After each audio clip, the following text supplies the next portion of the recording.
محرم الحرام اسلامی سال کا پہلا مہینہ ہے، اور محرم کے معنی محترم اور مقدس کے آتے ہیں۔ یہ وہ مہینہ ہے کہ جس کی 1 تاریخ کو حضرت عمر فاروق رضی اللہ تعالیٰ عنہ شہید ہوئے، اور 10 محرم الحرام کو حضرت حسین رضی اللہ تعالیٰ عنہ شہید ہوئے۔ یہ مسلمانوں کی 2 بڑی شہادتیں ہیں۔ اس کے علاوہ بھی حضرت عثمان رضی اللہ تعالیٰ عنہ کی شہادت اور حضرت حمزہ رضی اللہ تعالیٰ عنہ کی شہادت، اور اسی طرح سے دین اسلام کی تاریخ وہ ایک شہادتوں سے رقم ہے۔ شہادت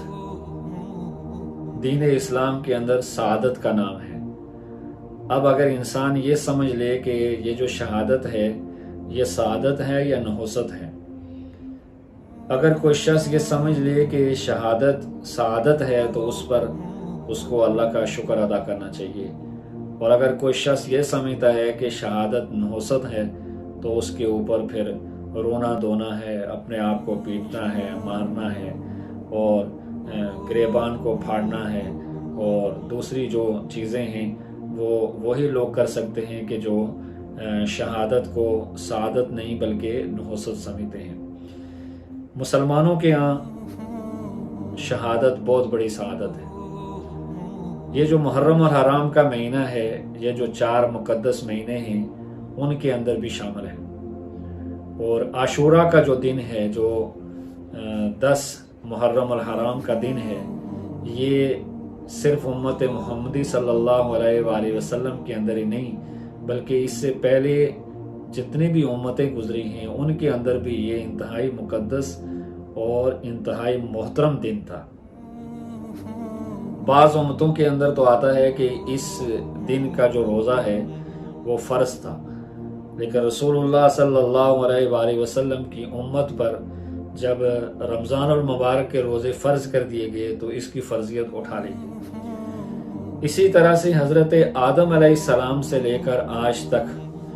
اور آج سے لے کر قیامت تک جتنے بھی بڑے بڑے واقعات ہیں، احادیث سے یہ بات بھی ثابت ہوتی ہے کہ ان کا وقوع 10 محرم ہی کو ہوا، جو ماضی کے اندر ہو چکے ہیں، اور جو مستقبل کے اندر بڑے بڑے واقعات ہوں گے ان کی بھی احادیث سے یہ نشاندہی ملتی ہے کہ وہ 10 محرم الحرام کو وقوع پذیر ہوں گے۔ تو یہ جو عاشورہ کا دن ہے، یہ حضرت امام حسین کی شہادت ہی کی وجہ سے نہیں بلکہ حضرت آدم سے لے کر قیامت تک اس دن کی اپنی ایک فضیلت ہے۔ حضرت امام حسین رضی اللہ تعالیٰ عنہ جناب رسول اللہ صلی اللہ علیہ وآلہ وسلم کے نواسہ رسول ہیں، اہل بیت ہیں، اور جنت والوں کے سردار ہیں۔ بعض لوگ اس کے اندر یہ غلطی کرتے ہیں کہ یزید کو امام حسین رضی اللہ تعالیٰ عنہ کے مقابلے میں لے آتے ہیں، حالانکہ امام حسین رضی اللہ تعالیٰ عنہ اتنے اعلیٰ ہیں اور اتنے عرفہ ہیں کہ یزید آپ کے پاؤں کی خاک کے برابر بھی نہیں ہے، اس لیے کہ امام حسین ایک تو نواسہ رسول ہیں، اور دوسرا یہ کہ جنت کے نوجوانوں کے سردار ہیں، اہل بیت ہیں، اور پھر یہ ہے کہ رسول اللہ صلی اللہ علیہ وآلہ وسلم کے صحابی بھی ہیں، جبکہ یزید نہ تو اہل بیت میں سے ہے اور نہ صحابی رسول ہے، اور نہ اس کے لیے کوئی اور ایسی فضیلت ہے کہ امام حسین کے ساتھ اس کا تذکرہ کیا جائے۔ اس لیے امام حسین کا جو مقام ہے وہ بہت اعلیٰ ہے اور بہت عرفہ ہے۔ آپ کی شہادت مسلمانوں کے لیے باعث عزت اور قابل قدر اور قابل فخر ہے۔ قیامت تک شہید ہونے والا جو مسلمان ہے وہ اپنے آپ کو امام حسین رضی اللہ تعالیٰ عنہ کی شہادت کی طرف منسوب کرتا ہے، اور شہادت ایک بہت بڑی سعادت ہے۔ اسی لیے آج تک اگر کوئی شخص ایسا ہے کہ اس کا بیٹا فوج میں ہے یا رینجرز میں ہے یا پولیس میں ہے اور کسی جگہ وہ شہید ہو جاتا ہے تو اس کے والدین اس پر غمزدہ نہیں ہوتے بلکہ خوش ہوتے ہیں کہ آج ہم ایک شہید کے ماں اور باپ بن گئے ہیں۔ جو تعزیت کرنے والے لوگ ہیں وہ بھی اس کے بھائیوں کو اور اس کے ماں باپ کو آ کے اس شہادت پر گویا کہ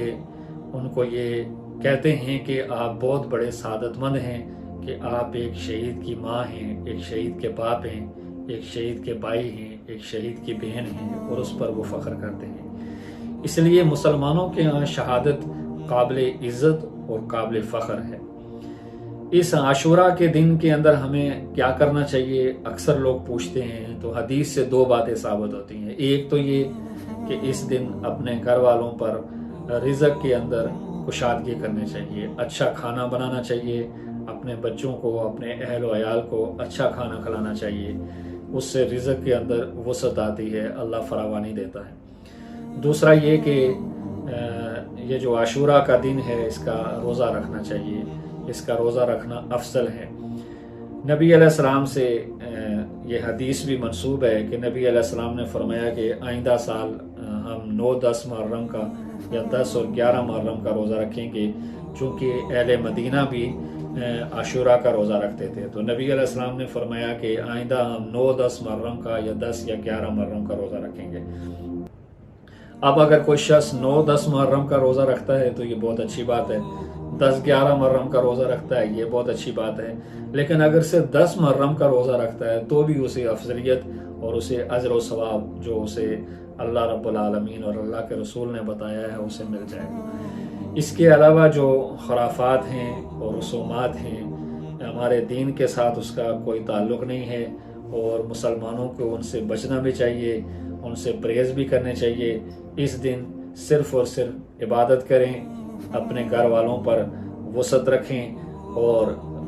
روزہ رکھنے کی کوشش کریں، اور اللہ اور اللہ کے رسول کو خوش کرنے والے جو احکامات ہیں ان پر عمل کریں، ذکر و اذکار کے اندر یہ دن گزاریں۔ یہ بہت ہی مقدس اور محترم دن ہے۔